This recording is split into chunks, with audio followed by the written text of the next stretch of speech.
لا انا اول شيء مطربه، عندي صوت وموهبه وبتعب عشان الاقي الاغنيه الجيده وبغنيها باحساسي، يعني لازم توصل للناس.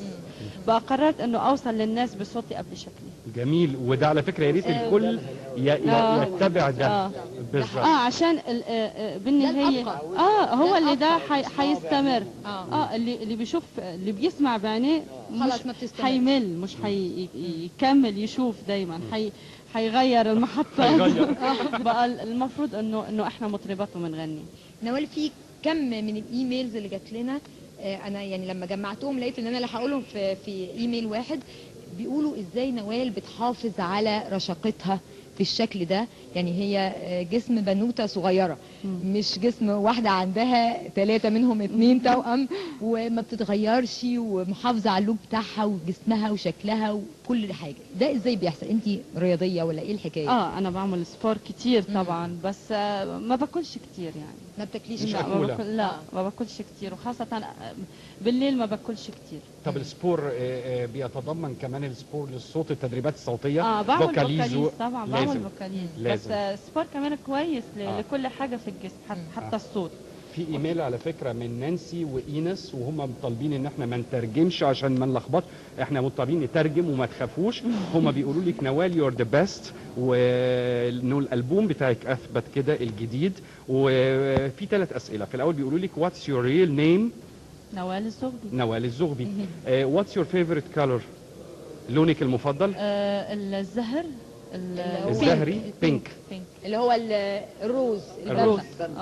when is your birthday؟ وايميل تاني بيقول لي كل سنه وانت طيبه لان عيد ميلادك قريب. لا كان 29 جون، 29 جون.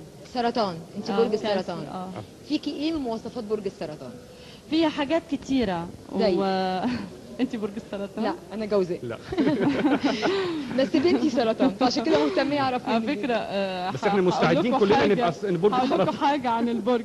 يعني برج السرطان بيتمتع بقلب طيب قوي، وبحب العيله كتير، بحب اهله كتير، بيتوتي.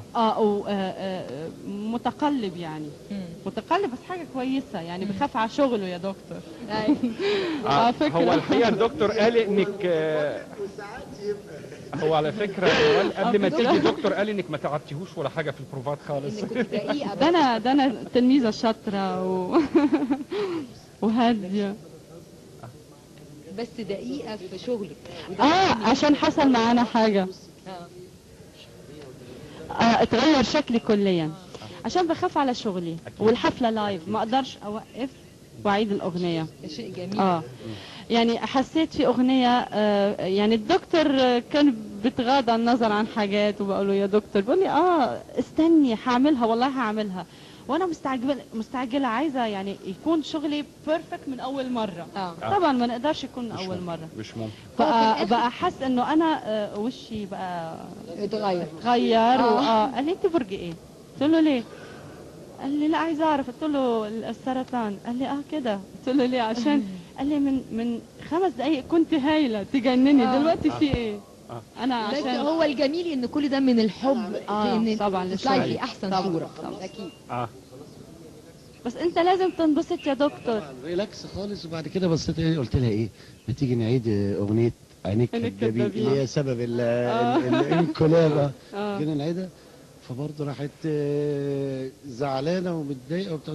انا اللي غلطان، انا كان المفروض. طب عشان هو انت ايه رايك فيها؟ طلعت عامله ازاي؟ لا هي على فكره الحفله كلها لا ما يعني فيش شك يا دكتور، انت مايسترو كبير يعني. بس دكتور خالد، انت على فكره يعني بتصاحب نوال خارج مصر، في حفلات خارج مصر. انا لاحظت حاجه واحنا قاعدين مع بعض من يومين، انه نوال كده بتحكي قدامي يعني بطبيعيتها، وبتقول انه بتكلم مع دكتور خالد بننقي الاغاني، وبعدين قلت له لا دي حفله في مصر هننقي اغاني كذا مش اغاني كذا. لا كلمته من بيروت. بقول له يا دكتور كل حاجه تمام؟ قال لي طبعا. بصي يا نوال، احنا هنعمل ناس الشرطه الفجر. قلت له ايه؟ دي اغنيه خليجيه يعني مش ممكن هنا او في بيروت حد هيفهمها، لانه بحت الخليجي يعني. انا ما فهمتش العنوان اساسا، اسم الاغنيه بس قلت هي فجاه اتكلمت بلهجه ثانيه. قال لي يا نوال هنغني ناس الشرطه الفجر ومساء الخير، دول خليجيات. قلت له في ايه يا دكتور؟ انت هتعمل البروجرام بتاع دبي، هنا على فكره انا عايز اقول لك حاجه.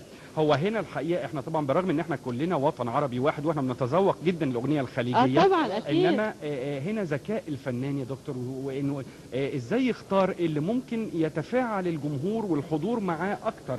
يعني اكيد كل مهرجان بتروحيه، كل حفله بتحضريها طبعا، غير مثلا ما بتسافري بتعملي في امريكا للمغتربين للجاليات العربيه في الخارج، بيبقى في اغاني معينه بتركزي عليها. طبعا كل اغنيه لها مكانها ولها يعني توقيتها. قدامي البرنامج بتاع دبي والبرنامج بتاع هنا، فانا بدل ما اقرا البرنامج ده قريت البرنامج ده، فهي الصوت كده قالت لي ايه الاغاني دي؟ ده برنامج وحساسيه الفنان. لقطتها على طول، قالت يمكن بعت لي، قالت لي ده برنامج دبي يعني حافظه وفاكره ده برنامج ايه كمان. دغري لما قال لي قلت له لا ده برنامج دبي، احنا هنعمل بروجرام جديد لانه في اغاني جديده. بالظبط. جميل جدا. في ايميل ليك يا نوال نحب طبعا انك تسمعيه معانا، الى صاحبة النظرة والاطلالة الجميلة نوال الزغبي. اهلا بيكي في بلدك مصر في ليالي مصر الجميلة. معك ايمن مجدي ايوب من مدينة اوسنا، وانا من عشاق فنك الرائع الذي يسعدنا كثيرا، وانا بحييكي موت. شكرا. واو طبعا في كل نيو لوك جديد. واسمحي لي ان اتقدم اليكي بموهبتي في تاليف الاغاني، وان تكوني اول من يغني هذه الاغاني في مصر. اتمنى ان نلتقي قريبا، ولك خالص تحياتي، وسايب بياناته عشان نديها لك. خلاص اوكي، انا هاخد وصلنا الرساله بالظبط، وهنوصل الرساله والله. هننتقل بسرعه يا مها من وسنا من مصر للدنمارك، ومن المحبه هديل بتقول لك انا بحب الفنانه الرائعه نوال زغبي، وبقول لها انت شرفتينا ونورتي الحفله، وانا كمان بدي اقول لك مبروك وهنيكي بعيد ميلادك. واضح هذه اللبنانيه لانها كاتبه باللهجه اللبنانيه، واحنا برضه بنعرف نقرا اللهجه اللبناني. وكل عام وانتم بالف خير يا احلى نوال. شكرا، انا عن جد بتشكر كل اللي عم يهتموا من فلسطين وبالحفله وكله من كل دول العربيه الحقيقه كله مهتم جدا. احنا عندنا ايميل تاني من فلسطين بيقول هاي، انا اسمي هايا ابو اسعد من فلسطين. انا بحبك كتير كتير كتير يا نوال، وحلم حياتي اني اشوفك. بليز وجهي لي تحيه على الشاشه وقولي لي هاي هايا. هاي هاي هايا. هاي اوكي. نوال والبومك الجديد بيجنن، عينيك كدابين. ونوال بدي اسالك، انت بتعرفي شيء عن المنتدى تبعك ولا بس نادي محبيكي يعني الفان كلاب؟ بصراحه انا بس بعرف عن الفان كلاب، بس ما تعرفيش في المنتدى تبعك؟ ما تعرفيش المنتدى تبعك؟ منتدى اصدقاء نوال زغبي. اوكي. وهي عايزه تعرف لو في ايميل ليكي عشان تبقى تبعت لك ايميل لو في. يا ريت في الاخر بنراسلها في الاخر هنقول الايميل. عايز بقى اسالك على حاجتين. اولا في اكتر من ايميل بيسال على امتى الكليب بتاع عينيك كدابين، لانه في شوق انه نشوفه الاسبوع الجاي لكل مشاهدينا ان شاء الله يعجبكم. وسؤالي انا بقى انه عينيك كدابين فيها جمال من نوع خاص جدا، موسيقى صاخبه وكلمات فيها شجن شديد. الاغنيه دي يعني مهمة قوي، محطة من محطات نوال. طبعا مهمة قوي قوي، من المحطات اللي فيها بصمة يعني بصمة نجاح كبيرة ونقلة كبيرة ليا، عشان كل فترة الفنان المفروض انه ينتقل بموسيقى معينة والكل يعني يتابعه او يعمل زيه. فالاغنيه دي محطه مهمه في حياتي ونقله غريبه ومهمه بالنسبه للموسيقى الشرقيه. وقصدتي انه تكون اللحن مش كلاسيك، يعني انه يبقى في كونتراست او يعني تضاد جامد بين اللحن وبين الكلمات. يعني انا لما سمعت الاغنيه طرت بيها طبعا، طرت بيها. وهنا عايزة طبعا أحيي الشاعر والملحن محمد رفاعي والموزع أمير محروس وهاني يعقوب، وبتشكرهم لأنه فعلا أبدعوا بالأغنية دي. جميل. في إيميل معاكي ولا أقرأ الإيميل اللي معايا؟ اتفضل يا عم. في معانا يوسف من سوريا بيقول خدي قلبي يا نوال وارجعي يا غيبة يا اللي كان داب قلبي من كتر ما حن حفلاتك كانت قليلة جدا فعلا، وكانت مقصودة انها تكون قليلة عشان كنت بحضر الألبوم وما كنتش عايزة انزل بحاجات قديمة عشان القديمة اتصورت وغنيناها كتير وخلاص، لازم نطلع بحاجة جديدة حتى لو 3 سنين ما عنديش مشكلة، بس لازم يكون حاجة جديدة. في ايميل تاني من اسيوط الايميل بيقول من اسيوط ساحل سليم، يا ريت الايميل بتاعي يتذاع على الهوا في البرنامج الجميل ده، وبختص بيه فنانتي المفضله الجميله المحبوبه قوي بالنسبه لي نوال الزغبي. انا بحبها قوي قوي قوي وبحب اعمالها طبعا، وبالذات الاغاني القديمه بحبها خالص على الاخر، زي قلبي دق وعلى دلعونه وغريب الراق واتمنى ليكي. انا اسفه هو مكتوب معلش الخط مش واضح. واتمنى ليكي دوام الصحه والمستقبل الباهر. ويا ريت تقولي لنا ايه افضل اغانيكي بالنسبه لك. كلهم بحبهم، بس طبعا كل جديد وله رهجته.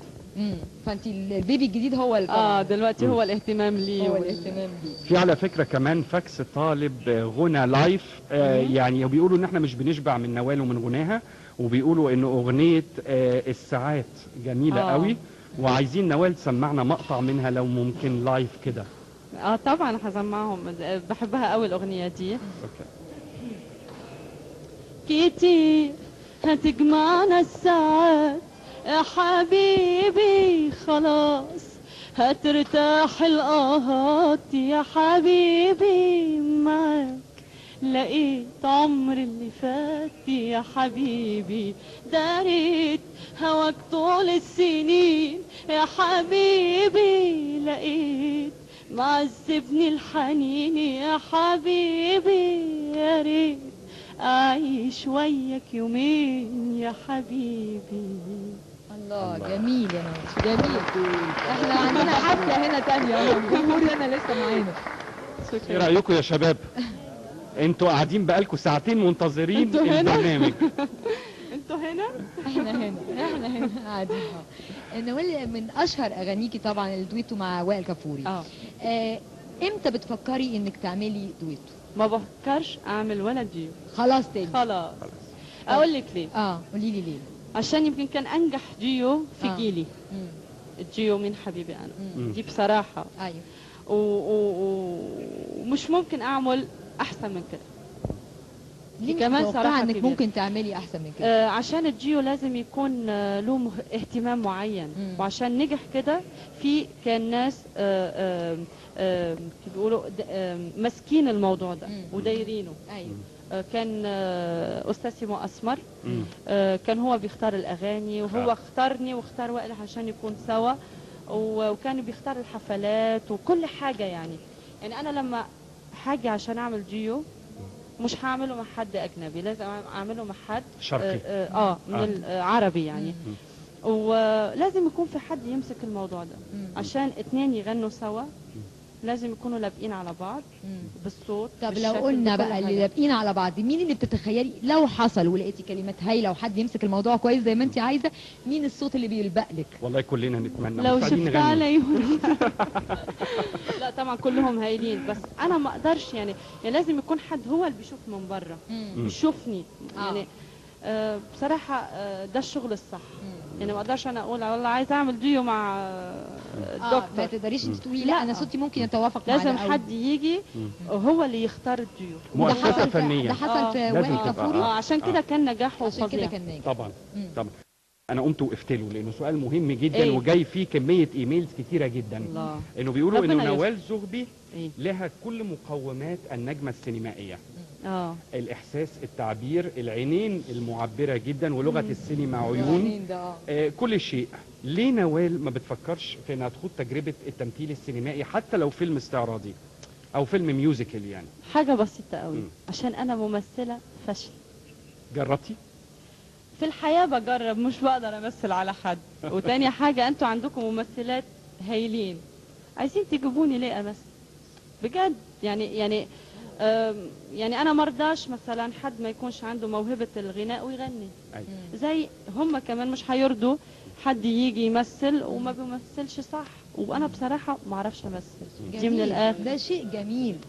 الكليب حاجة ثانية، ما فيش حوار، بس عشان بتمثل احساسها هي مفيش سيناريو. يا دكتور رايك ايه يا دكتور؟ العينين حاجه اني اعبر في كل حاجه. يعني عشان بتعبر باحساسها باغنيتها انه يتحرك بالعينين. على فكره الكليب الجديد كله تمثيل في العينين بقى. طيب انا خلاص لاحظت يا مها انه كمان اغاني نوال معظمها بتتكلم عن العيون. تهتم بالعيون جدا. لازم تهتم عشان هي عينيها جميله، فلازم تهتم بالعيون. شكرا.